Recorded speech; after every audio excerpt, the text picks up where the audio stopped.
2 दिन पहले उनकी शादी की 8वीं सालगिरह थी, लेकिन आशीष भूल गया और ऊपर से घर भी लेट पहुंचा। फिर तो कहना ही क्या, बहुत झगड़े थे दोनों उस दिन। गुस्सा ठंडा हो जाने पर आशीष ने अपनी पत्नी को मनाने की कोशिश भी की, लेकिन मैडम तो मैडम होती है, उसकी मर्जी, माफ करे ना करे। शादी के कुछ सालों तक तो सब कुछ ठीक था, लेकिन धीरे धीरे प्यार की जगह कड़वाहट ने ले ली और रोमांस की जगह झगड़े ने।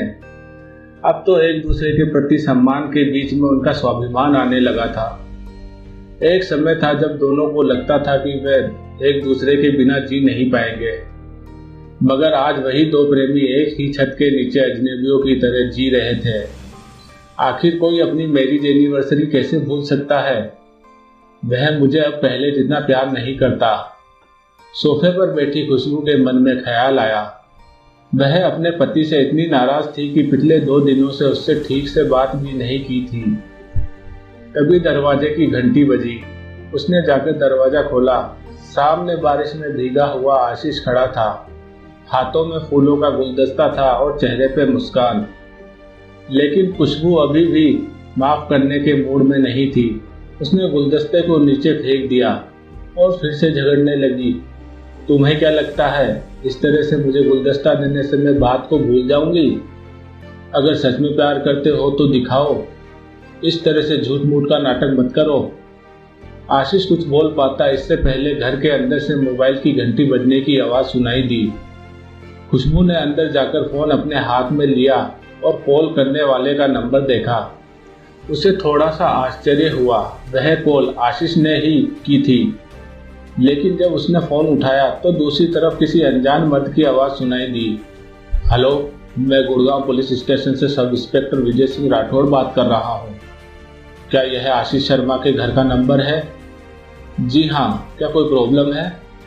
मुझे खेद है, लेकिन एक दुर्घटना हुई है जिसमें एक आदमी की मृत्यु हो गई है। हमें उसकी जेब से एक वॉलेट और एक मोबाइल फ़ोन मिला है, जिसमें आपका नंबर होम के नाम से सेव किया गया है। हमें उसके शरीर की पहचान करने के लिए किसी की आवश्यकता है। क्या आप अभी सिविल हॉस्पिटल आ सकती है? खुशबू का दिल बैठ गया। वह अचंभित थी। उसने कहा, लेकिन मेरे पति तो यहाँ घर पर है मेरे साथ। क्षमा करें मैडम, लेकिन यह घटना 2 घंटे पहले ही हुई है, जब वह रेलवे स्टेशन से बाहर निकल रहे थे। खुशबू अपना होश खोने लगी थी। यह कैसे हो सकता है?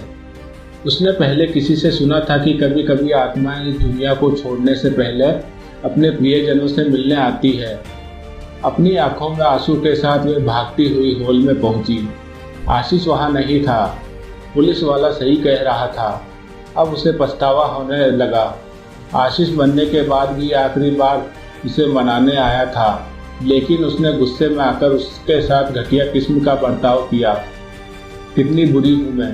वह रोती हुई फर्श पर बैठ गई। उसने अपना पति खो दिया था हमेशा के लिए। उसे पुराने दिनों की घटनाएं याद आने लगी। वो शादी से पहले की रोमांटिक लव स्टोरी और आशीष का थिएटर के अंदर सबके सामने शादी के लिए प्रपोज करना। आधी रात को उसके लिए अपने हाथों से मैगी बनाना और अपनी बेसुरी आवाज में अजीत सिंह के गाने गाना, मानो सब कुछ उसकी आंखों के सामने हो रहा था। खुशबू ने अपनी आंखें बंद कर ली और भगवान से प्रार्थना करने लगी, हे भगवान, बस एक बार मिला दो मुझे उससे, ताकि उसे बता सकूं कि मैं उससे कितना प्यार करती हूँ। तभी अचानक बाथरूम में से आहट सुनाई दी। दरवाजा खुला। आशीष बाहर आया और बोला, स्वीट हार्ट, मैं तुम्हें बताना भूल गया कि आज शाम को ट्रेन में आते वक्त मेरा पर्स और मोबाइल चोरी हो गया था। खुशबू दौड़ती हुई उसके पास गई और गले से लिपट कर रोने लगी। तो दोस्तों, कई बार इस तरह से हमारे गुस्से करने से हमारे आपसी रिश्ते खराब हो जाते हैं। इसलिए हमेशा प्रेम मोहब्बत से रहो और गुस्से में कुछ नहीं पड़ा। तो दोस्तों, आपको यह कहानी कैसी लगी कमेंट करके बताएं और चैनल को सब्सक्राइब करें ना करें आपकी मर्जी। धन्यवाद।